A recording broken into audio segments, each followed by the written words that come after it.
శుభోదయం మిత్రులారా. పద్య కవిత్వము రచన ఇప్పకుంట సూర్యనారాయణమూర్తి. శీర్షిక పిచ్చి.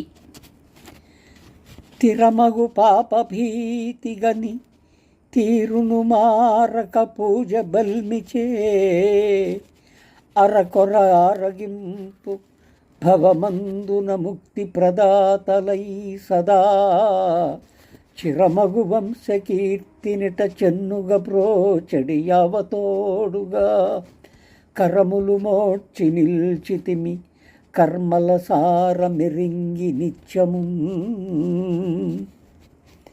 మిత్రులారా, ఈ పద్యభావము స్థిరమగు పాపభీతిగని, స్థిరమైన మార్పు చెందనటువంటి పాపభీతి అనేది లోకంలో ఉంటుంది. ఆ తీరు మారాలి. ఆ తీరు మారి పాపభీతితో మనిషి ప్రవర్తిస్తే ఇతరులకు మేలు చేయడానికి అవకాశం కలుగుతుంది.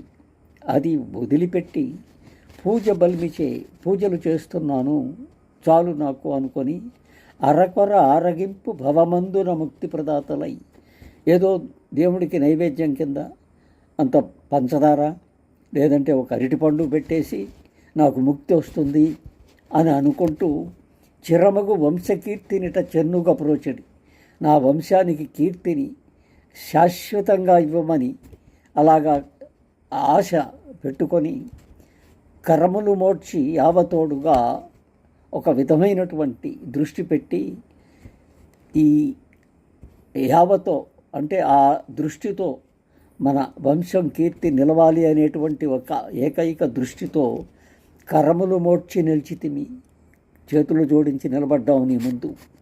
కానీ కర్మల సారం ఎరింగి నిత్యము, ఈ కర్మలు పాపకర్మలు ఉంటాయి, వీటి సారం తెలిసి కూడా మనం ఏం చేస్తున్నామో పూర్తి స్థాయిలో మనం దేవుణ్ణి ప్రార్థిస్తూనే అన్ని పాపాలు చేసుకుంటూ ముక్తి వస్తుంది అని ఆశపడుతూ ఈ జీవితాన్ని గడపడం అనేది ఒక విధమైన పిచ్చి అని చెప్పి నా ఉద్దేశంగా ఈ పద్యాన్ని వ్రాశాను.